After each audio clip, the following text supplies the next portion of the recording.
Oh, there it is. The camera's on. Anyway, I'm making a video. It's going to be a response video to a video by Matt. There are, thou art that guy.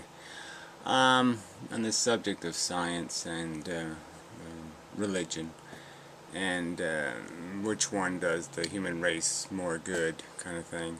It just seems like a silly question. Which one has the potential to do more good? Better question. But yeah, it's I'm going to do a critique of his video. And first, I just want to talk about Olfan. She got this terrible, awful end of year critique of this segment from Tiny Chat as a art. She's in art school, so I just found it kind of funny because hey, you're just kind of saying, what does the philosophy have to do with the art of the sale? And that's really, you can only, I mean, that would be to me the only thing that would matter in an art school, is not so much what you're selling but how you're selling. It's like if you're at business school, it doesn't matter what the widget is, it just matters how did you have a good business plan to make and distribute the widget at a profit. And that should have been the limitation of the critique. And frankly, as a walking, talking piece of art, I certainly can't be critiqued as being lacking artistic definition as an individual. So I thought that was kind of funny. So the whole style of Tiny Chat, or the presentation of her connection of the things, or whatever, I mean, I could see them critiquing the maybe it's a little too raw, a little too crude, not sophisticated enough, not professional, not enough professional graphics or some kind of professional technique. I could see those kind of critiques, but the critiquing the philosophy that is part of the message of the presentation of the piece, whether it's part of a bigger piece or just in and of itself, seems really quite useless. But, so anyway, but the only other argument I would make is that I think obviously the bit in that forum was so disciplined by me. I was so unartistic in my presentation, deliberately so, that I think their problem with it is that it was too good an argument, and they didn't want to hear it. But yeah, it just seems kind of silly for people to lose sight of the fact they're in an art school, not a philosophy school. And it really doesn't make any sense to critique what you're arting. Yeah. It's whether you arted it properly or not. But anyway, that's just a side subject. Of course, Emile Sinclair, the shithead, Tranquil, did his whole analysis. But it is kind of funny because he seems to see the literary side of AN, which is the droning on and on by the Schopenhauer types that say absolutely nothing. And it is kind of funny that it's just all about some sort of to say words in a certain way and it's okay kind of crap, and it just seems so silly to take big philosophical ideas and say, oh, gee, because you said something, So it's like mankind ought to end its existence of its own will. Or if you say what? Mankind should end its own existence of its own will. Or mankind should smell the shit and do appropriate. I mean, you just manipulate those few words a certain way, and all of a sudden he says, no, that's invalid. You can't say it that way. I mean, to me, it's just kind of silly that somehow, I somehow have taken a great step for mankind by saying mankind ought to end rape of its own will. Yeah, wow. Wow. Did I save the world by doing that? I mean, it doesn't. Yeah, mankind ought to behave like adults of its own will. Mankind ought to not be lying scum of its own will. Mankind shouldn't hit people over the head with a brick and steal their money of its own will. I mean, pathetic. Pathetic. Yeah, that's really it. Is pathetic. Shit. Anyway. Yeah, really. Now, decent humans should take control of the bus that is mankind. That's what decent humans should do. They shouldn't leave the bus to be driven by parasites. they're letting the bus of human destiny be driven over the cliff by silly indulgences of nonsense. And they should be what? Ashamed of themselves for doing that. They know how to drive. They see there's no driver. Yeah. Of their own will, they ought to get off their lazy asses and take responsibility. Fuck. Anyway, that's not the subject of this video, so I won't even bother with that. Never mind. Get on to business. So this is part 2 of a video by Matt, where he's just, defending the existence of religion and basically just slandering science. So, in a laughable sense, right? We know that religion has been more divisive and more war-causing than any other thing on earth. Okay, more people have been killed in the name of God than anything, any disease, anything on earth. And clearly, you can see the manipulation. I mean, the Catholic Church's just grotesque manipulation of ignorance. And this guy's going to complain because capitalists have stolen the value of science. So he's going to blame science for what capitalism has done to it. But he won't blame religion for what obviously power-hungry crazy fucks have done to that. I mean, please. Unfairness much? Yeah, just grotesque. So let's play some of this slop. And such. Oh, I gotta get rid of that. Reflection is sort of annoying of the light. Do you see the light? Do you see the light? Do you? I have to reload this apparently. Be good, maybe there'll be some comments to laugh at. So, extra bonus footage and such. On today, baby. I have to wait for it. So this is part 2. But it's all the same kind of rag. Science is story that was actually going on. That's the nature of science, right? So I agree. It's self-correcting. It's a beautiful method, and it does produce knowledge. But that's just it. It's a production, right? Facts are made. There are no facts until you look. Facts are made. No. A production. Yeah, a production of a photograph. A production of an image of reality. Science informs us of how things work and gives us the power to make them work to our own advantage. And yeah, that's a liability. But it's not our fault. It's not science's fault that we can't responsibly use knowledge. Well, let's not pretend it's something other than knowledge, Matt.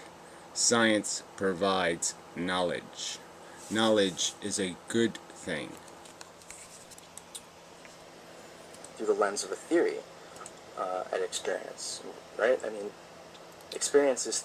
Yeah, the only theory involved would be the theory that we're all not cardboard contrivances in some sort of fake universe, in some sort of third-dimensional blah blah, and that this isn't all just some sort of made-up cartoon. So yeah, that's the only theory that is the context of our acquisition of knowledge, that tree bark is rough in texture. Theory-laden is another way to put it. And I think because of this, because science has two sides, right, the more phenomenological and then the more experimental, I think there's always going to be a place for philosophy, and that ultimately science should recognize its roots in natural philosophy. Science can... No, it's the other way around, Matt. Philosophy is just an extension of science. And the same methods have to be applied, the same logic methods, the same non-contradiction methods, the same testing methods to philosophical theory regarding the intangible aspects of existence, which are relationships. You can't touch relationship. Okay, and relationship especially to things called value. So obviously those elements are not something, strictly speaking, a guy in a lab coat can put in a petri dish and put under a microscope. So yes, it's a different branch of science to be a philosopher. But if your objective is something other than finding the truth, then you have perverted the purpose just as much as the capitalist who is manipulating science for profit. So, taking advantage of knowledge for profit. It's just as manipulative as somebody learning Freudian methods of psychobabble control and using it to manipulate people to empty their wallets.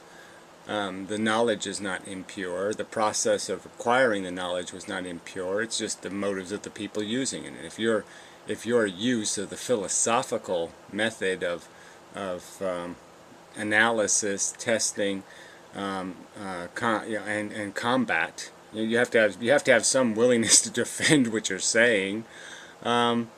If you're unwilling to have your ideas tested, then you're a fraud to the method. You're a fraud to the purpose, which is to find the truth, not something you feel good about, something that is accurate. You can make accurate statements philosophically. It certainly should be your ambition to make accurate statements philosophically. Not existing independently of philosophical inquiry. So, and then, in terms of being more realistic about how science is in fact embedded in society, and it's a cultural activity that human beings engage in because they value it,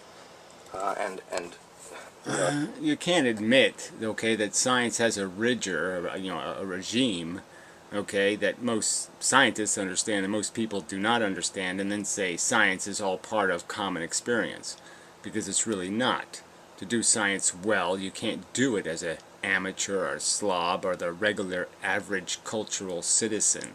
They're not doing science, okay, because they don't care about being disciplined or careful or meeting the standards of honesty and integrity and not faking evidence and all of that kind of crap. They don't want that scrutiny. So it isn't nearly as embraced. It is religion where you've said it's okay for any old homeless guy to drink a bottle of whatever, sarsaparilla, and tell us what life means. Acknowledging that science has always been wed to and dependent upon industry and the military in order for it to advance. Well, let's just laugh our asses off at that one, right? The military to advance. You ever heard of the Crusades, fella? You ever heard of Napoleon? You can go right down the list of the military's complete obsession with religion and holding books, Bibles up to different civilizations that can't even read the book and saying, do you believe this? And if you don't say yes, we're going to kill you. The militarization of the popular religions, it cannot be denied as a reality. They only exist through militarization, oppression, suppression, and outright genocidal murder. That's how they got where they are, Matt. That's why you even know they exist, Matt, is because they killed people and took their land. Under God.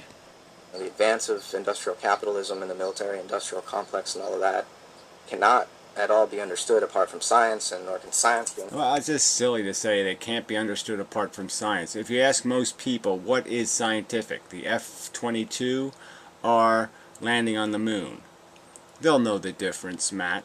They'll know that, yeah, this thing of trying to build military hardware or bombs and blow people up, that's not science. Okay, yeah, that has its ambition, but there's nothing in that that has anything to do with understanding or knowledge, and has just everything to do with people exploiting knowledge. And so you can't blame the thing, the weapon, okay, for the person using it. Guns don't kill people, Matt. People kill people. you know, okay? Understood apart from it, right? So if we take a more holistic look at human history here and include science among all the other activities that human beings engage in, then I think it's clear that science is not incompatible with religion. And another just a silly thing to say. I mean, if you're going to take science seriously, it certainly is. But you don't take either thing seriously. You have now redefined, when he says religion, he doesn't mean religion like, oh, you have a book of dogma, your God says so book, a book full of God says so. He's talking about some ambiguous thing where you say, oh, the God wrote some poetry, don't take it seriously, none of that matters, none of that literal truth crap exists. It's just stories God wanted to tell you. And God is really amorphous and loving, and it doesn't have anything to do with hell and all that kind of crap, and he just wants to rub your heinies and give you candy, and everything's just wonderful, and he's not trying to molest you. It's pathetic. Hello, computer. Just do what I ask you to do, please. It couldn't possibly be, because they're not even measurable by the same scale, right? You can't. There's no criterion to judge. Oh, come on. Look, I think it's quite obvious. I've said it before, but yes, religion was the first science, and it was just bad science. They just made guesses about reality, and they didn't know what thunder was, so they invented Thor. I mean, it's just that obvious that religion is just an invention of ignorance. And that certainly our ignorance does not exist anymore to justify falling for the Henny Penny stories and Goldilocks and all these other metaphors and fables. Religion is a fable. It is not reality. It's not science. It's not compatible with science. It's a theory of truth that has absolute nonsense as its premise. Faith. Oh, belief without reason. Because I want it to be true, it is therefore true.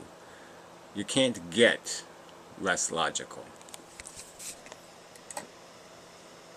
Their compatibility or incompatibility, because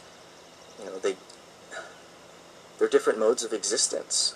Science, we say again, it's just so obnoxious to say this when these arrogant, obnoxious religious people will tell you if you do not believe in their God, they will hurt you.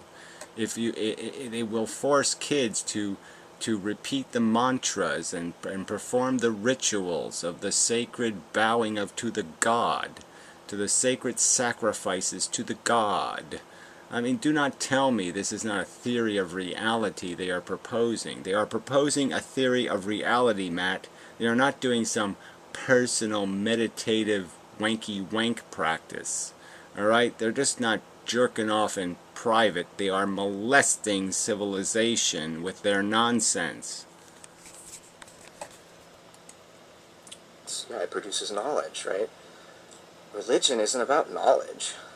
And I think we get it all. Well, great. I'm glad you could admit that. It's not about reality. It's not about the truth. It's just about wanking on civilization, turning civilization into absolute nonsense and shit because you don't want to take responsibility for the dark truth of our nature and the hard work that has to be done to make this thing called human, behave in something other than a bug manner. Wrong when we try to understand religion as though it were about beliefs, belief systems, and dogmas, and so on. Religion, like science. So this is the lie, right? We know that 99% of the religious people on Earth have every intention to live under dogma, to promote dogma, to force people to accept dogma. They will kill you in some societies if you do not accept the dogma. So this is just a lie to the reality we exist in. It's a disgusting inaccuracy, an unjustifiable inaccurate statement. Is I think best understood as a process. It's something that people do, and it's not about Another huge lie. They don't do any of it. They don't obey their own commandments. They don't do any of it.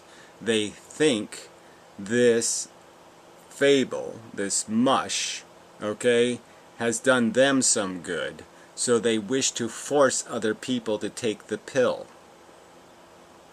Isn't that all it comes down to? These are like one-legged men, and they're feeling insecure, so they want to try to trick other men into cutting their legs off.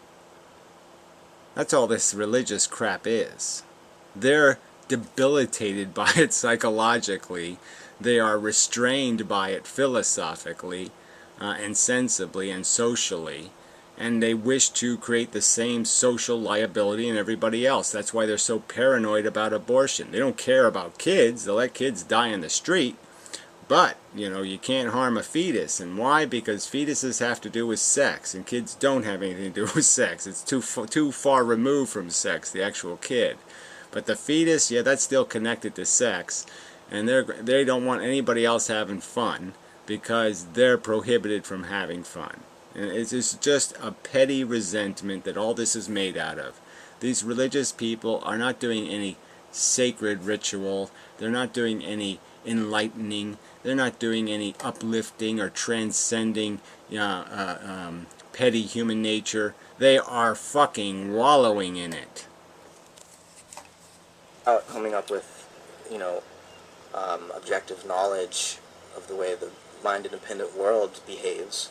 That's not what religion is about. Religion is about finding ways to transform one another with our speech, you know, through the power of... So does that mean something? Transform one another with our speech.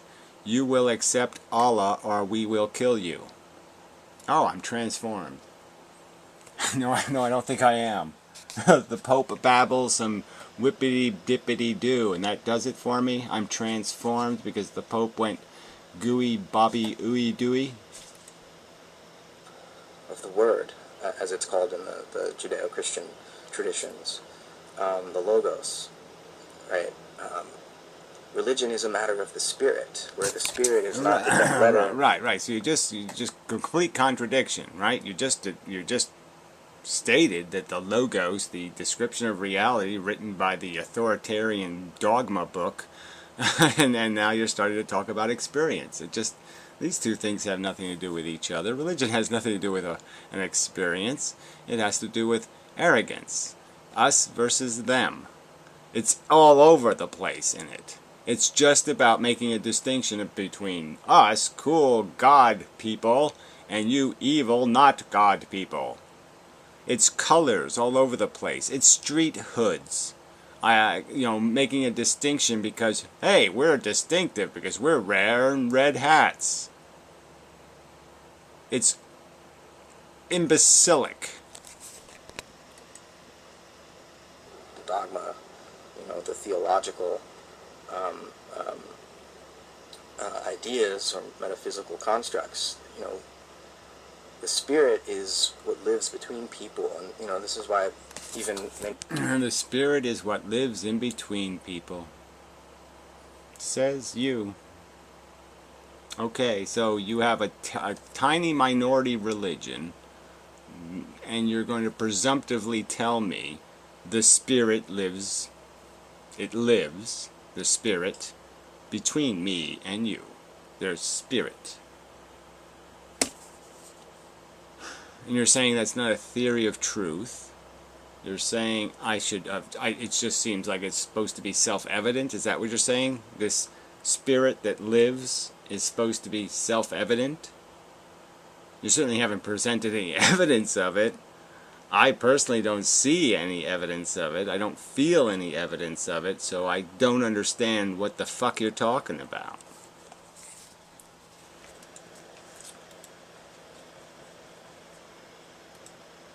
the atheists are beginning to recognize the important communal and social role that religion plays and that if we're Yeah, the weak atheists aren't really atheists. That's right. They still want a god. They still want some kind of bibbly babbly specially boo. Um, but they just don't want that smelly, stinky god of the antiquity. They don't want to have to wear robes and sandals. They want to be more hip than that. They want to wear their Levi's and their halters. They want their boobs to jiggle a little. But yeah, so as long as the religion has jiggling boobs in it, well, yeah, I'll go for it then. That's how deep their philosophical passions are. going to become secular, and if God is dead and so on, we're going to need to re-ritualize our experience here as organisms in a Re-ritualize our experience here as organisms. So the ritual is for our experience, or is the ritual for what? We're too stupid to be told to like knock on the door before you walk into somebody's house, so we have to come up with rituals. So we do it like we knock on imaginary doors all day. I'm learning how to knock on the door. Knock on the door before walking into the bedroom. Knock on the door before walking into the bathroom. I mean, really. What are these rituals for? Oh, because we're what? Too stupid to do the right thing? We can't remember to be decent? We have to practice it in rituals? Let's make old lady effigies, and then we can help the old lady effigy across the street, an imaginary street, as a ritual. We'll act it out in pantomime horse gear. Ugh. a larger Earth ecology, and that unless we can ritualize our experience as Earthlings, as natural beings, then we're gonna destroy. Well, what he means by ritualize is he means glorify, deny, transcend, without acknowledging real origin. So, I mean, as natural beings, what we are is, walking and talking fish. We have this sack of skin that's just basically holding a bunch of seawater inside, so the fish that we are can swim around inside of us. It's just a fish tank. Okay, your skin is a fish tank, and that's all you really are. You're just a mouth and the anus and the balls and the, you just see it, steal it, see it, eat it, see it, take it, see it, have it. You're just a fish in a fish tank. But yeah, that's not what he wants. He wants to have a ritual where they're all spirits and wonder beings. And if we all hop hard enough, we'll hop into the sky and fly. Fly away, starling. For each other, society will rip apart. We need religion to bind us together. So can I laugh now, hard, hysterically? Oh yeah, religion has been so binding. It's done such a wonderful job as making us all hold hands and sing together. It's unbelievable how much good religion's done in the world. It's always helping old ladies across the street. It's never slaughtering heathens. Or what do the Muslims call the non-converted? I mean, come on. Yeah, religion's not about knowledge. It's not about belief. It's about transformation. Yeah, okay, so again, who thinks that's an acceptable way to define what religion is on planet Earth, as practiced by the average religiite? There's just no point in using this word to describe this event on this planet when it is so separate from what you are describing. It's about salvation, right? All religions are soteriological. I don't even think that's true. I don't think the Native American religions were soteriological. I don't think they worried about it. They just figured it was all part of the environment. They went back into the environment. They were absorbed. They were re-emerged. They absorbed, re-emerged, absorbed, re-emerged. Nothing. This is all there is here on Earth. There's no salvation from it. You just you'll be back. You gotta be back. But anyway, just a statement you make. They're all soteriological. No, that's only the ones that had the biggest armies. Science itself becomes religious when it starts to speak in this soteriological mode, right? When, again, when science is wed to the religion of industrial capitalism. Oh shit. So again, so now it's like scientists went to the capitalists. It's not even just that. It's like somehow science made the capitalists. That's almost what he's implying here. That somehow science is what made capitalism. That science said, oh yeah, capitalism's a good idea. And I think throughout history that would be the opposite argument would be made. That most scientists didn't think it was smart at all.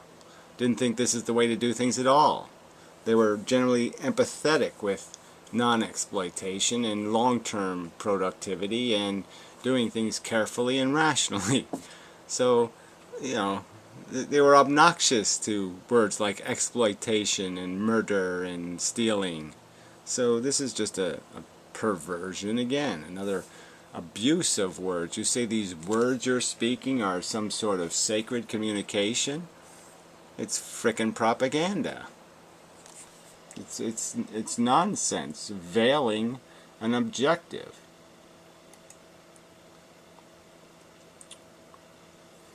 I hit the damn button. I hit it again, just for fun. Laptops are very convenient, but they are also very annoying. These laptops that don't have only have 2 gigabytes of memory. I'm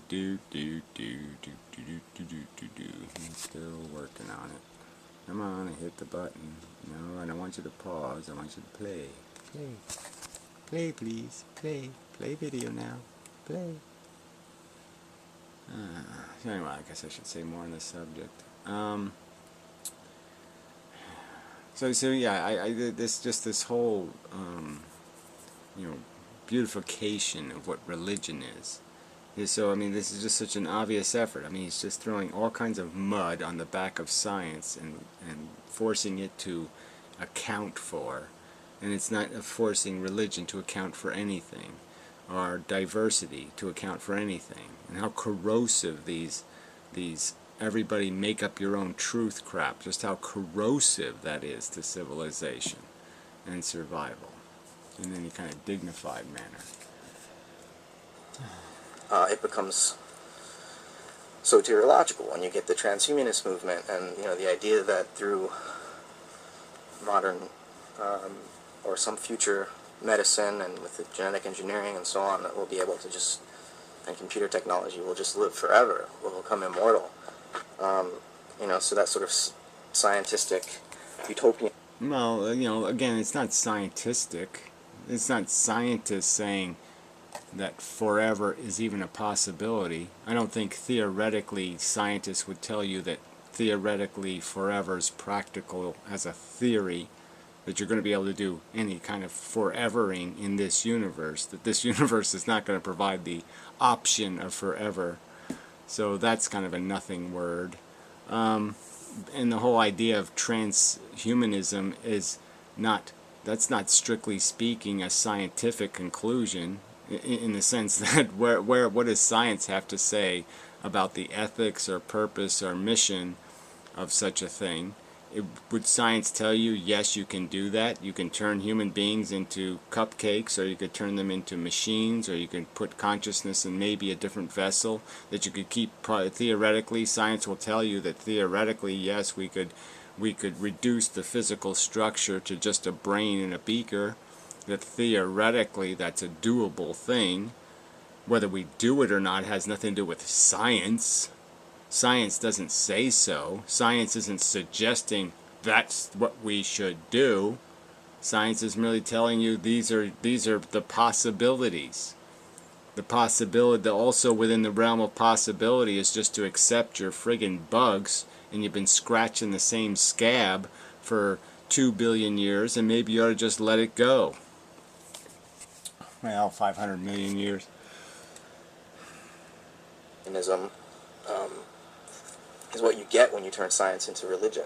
But I don't think we should turn science into religion, and I don't think we should turn religion into science, as so many, intelligent design and creationist folks like to do. We shouldn't look to the Bible for our understanding of the evolution of the Earth. And well, I don't think they're looking for it as a scientific dogma. Yeah, that's right. They're just looking at it as a dogma. But let's not deny the truth that they're attempting to say that this source, this dogma, this mush, this fairy tale written thousands of years ago, somehow has credibility as a source of understanding commensurate with science or superior to science. And that's the nonsense here. And the wider universe. But we should look to sacred scriptures, especially those of the Sacred scriptures. We should look to sacred scriptures. What the hell is one of those? You mean religious dogma? Okay, well, we should look to religious dogma for, here we go, world religions, which have transcended, just like Peter Atkins was arguing science has transcended any particular culture or society, right? Buddhism, Islam. Transcended it how? Yeah, they transcended the North American Indians by massacring them. So they sure as fuck transcended them into the fucking history book. The ash heap of history. Christianity. Religions like these, or world religions, as religious scholars call them, because they didn't remain local. They were exported around the world, and yeah, they were exported like tea and chocolate and cupcakes. Yeah, they were exported like cupcakes. Yeah, that's how Christianity took over the world. It was just such a yummy cupcake. Yeah, pathetic. thrived across continents. So You know, they killed every Egyptian. So thoroughly did they kill the Egyptian culture that nobody could read the language. I mean, it's kind of startling when you think about it. One of the greatest civilizations of mankind, and they so annihilated anything associated with it that no one could read hieroglyphics.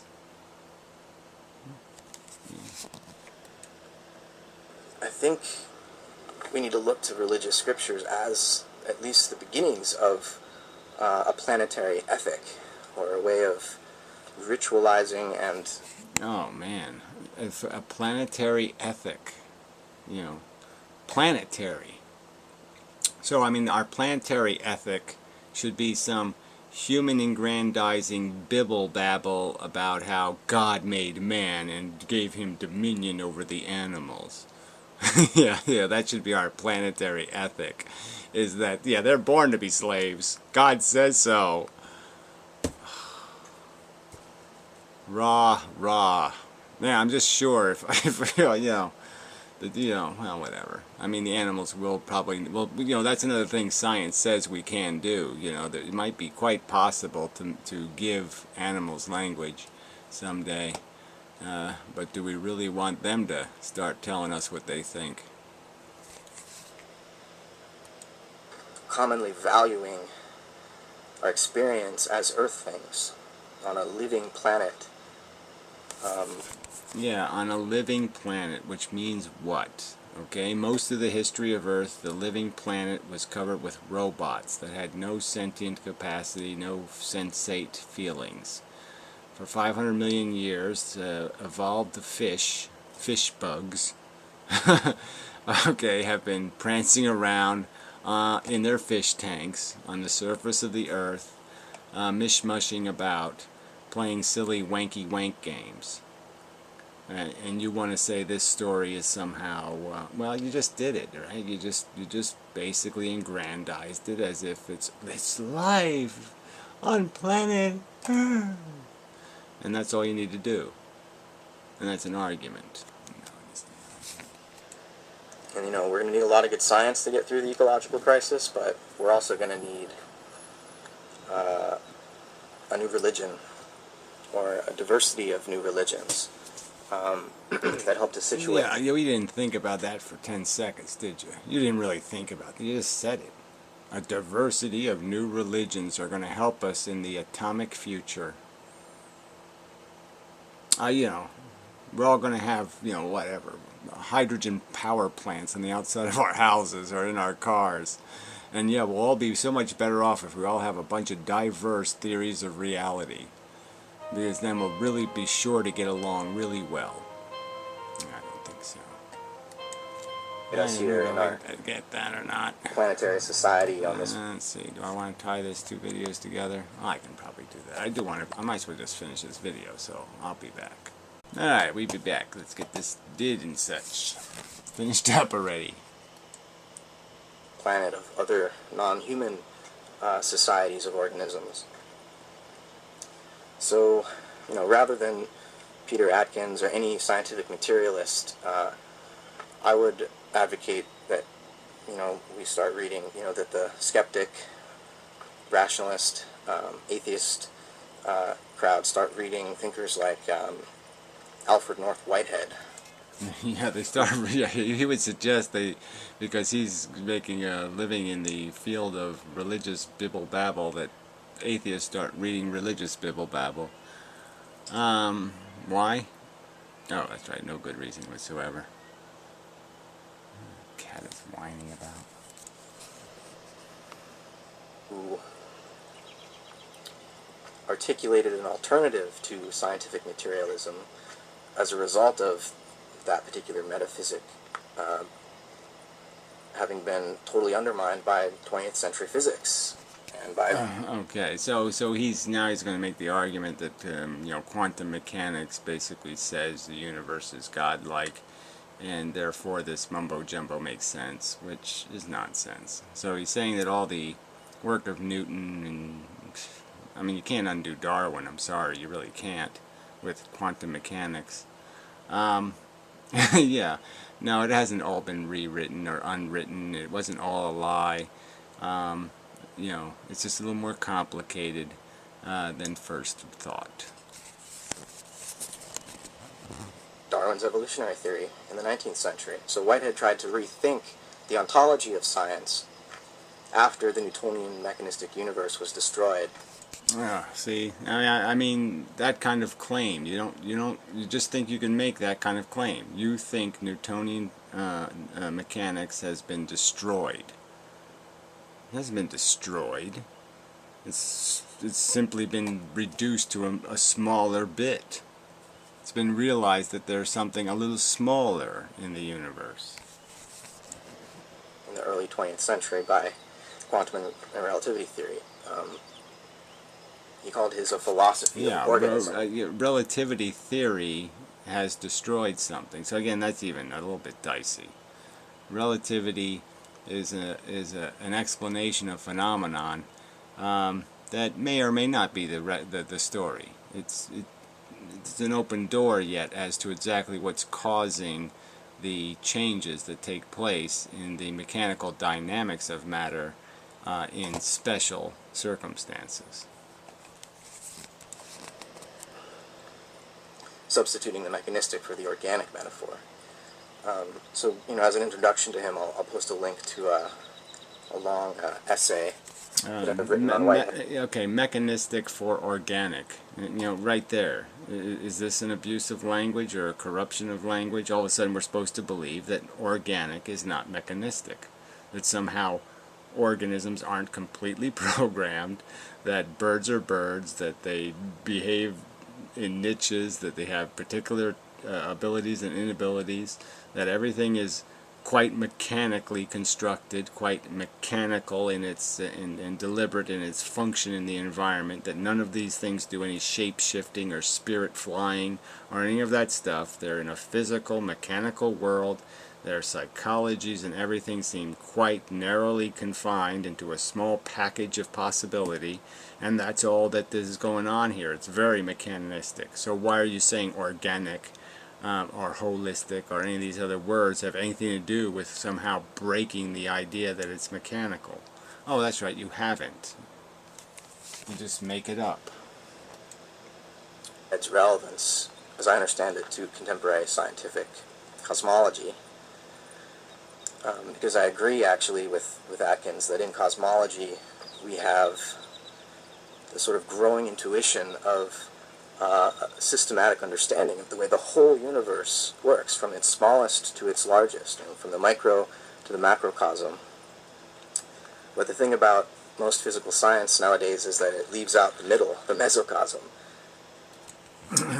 So that's another Larger story that was actually accusation. going on. It seems that we've been quite obsessively devoted to the middle cosm, and that we've lost all perspective of how insignificant this fungus growing on Earth is in the cosmos, and based on the atomic function, how what the matter is actually doing is incomprehensible volumes of substance interacting in very crude ways, not complex ways. So you go smaller, you find a checkerboard. You go bigger, you find a checkerboard. In the middle is where complexity can take place, but the end product, the start product, and the end product seems quite crude and limited in its function. That's the truth. So anyway, yeah, enough said. Science be good, religion be bad. Okay? Jeez.